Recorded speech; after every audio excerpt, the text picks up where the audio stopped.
Wholesale real estate, traditional versus Facebook ads, traditional ads versus Facebook ads. Which one is better?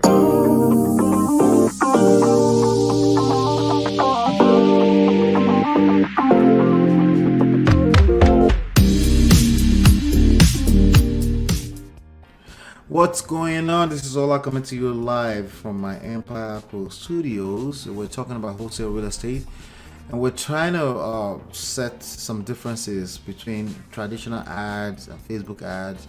So I got a few things I wanted to, some tips here and there I wanted to share with you and shed some light on some insights with you. Ultimately, I still think you personally need to make a decision, see which one is better. So traditional or Facebook ads, which one is better? Okay. The truth of the matter is that it depends on how you as a person operate. I'll tell you right now that even when we're talking about traditional, there is no such thing as digital. Non-digital. Okay. When I say traditional, it's not necessarily non-digital, because everything you need to do still has to be done from a laptop and internet connection. Okay. We're not gonna go to a printing house around the corner a few blocks from here to order a bunch of postcards. You're still going to use digital resources online to set up those campaigns, okay, and to set it up to automatically go out to certain type of people. And if you try to do anything manually these days, you end up spending more money. Okay, you just end up with spending more money. It's a lot more costly because this machine right here, this laptop, can do a lot more than you could possibly, than any kind of machine can do, any kind of massive mainframe machine can do, right?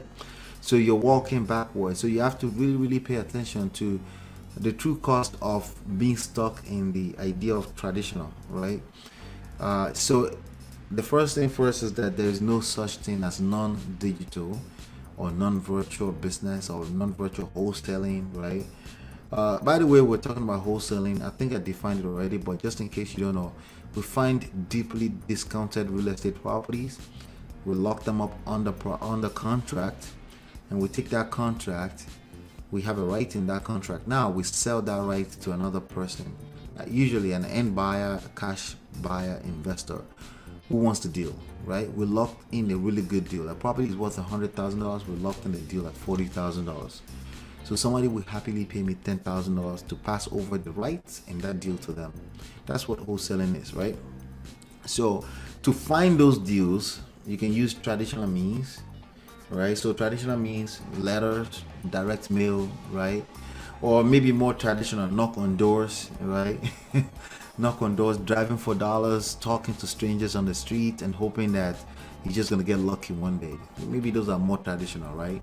But in my opinion, traditional is direct mailing, direct response marketing, letters or postcards, right? And I think personally that they still work, but you just can't blast the whole town. You will waste a lot of money, right?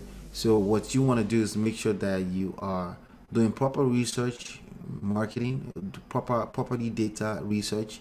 You have access to data, okay? The software that I personally use is called PropStream, and you can have secured a very good deal for you at where is it? I can't find it.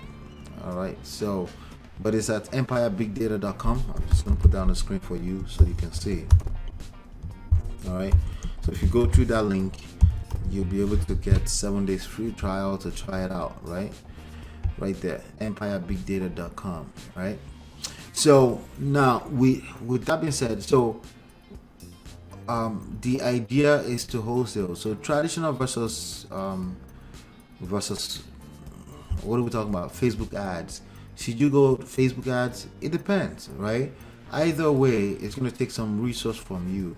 So if you're doing traditional, let's say you want to do cold calling, right? It is still best for you to set up systems that doesn't involve you personally prospecting completely cold prospects.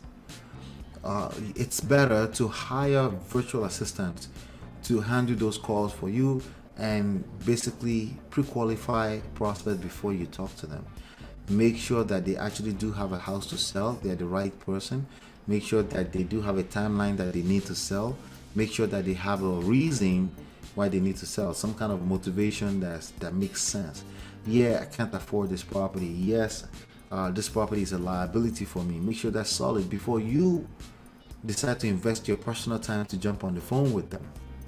Now, if you have more time than you have more money, which most people don't, okay?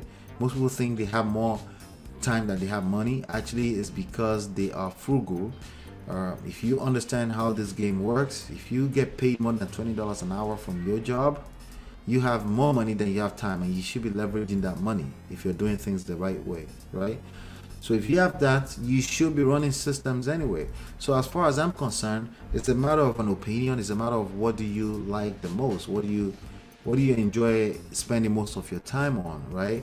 Facebook ads is a really good strategy, but it's not an overnight anything either, right? It just means you're hiring the Facebook algorithms and the Facebook ad platform to go search for the deals for you, and then you manage the campaign on a weekly basis, right? Or you can have human beings as virtual assistants to help you with that. Okay.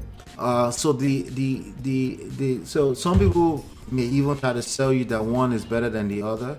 Well, if we're going completely all the way traditional, meaning cold call, right? And you want to do cold call traditional, doing it by yourself, right?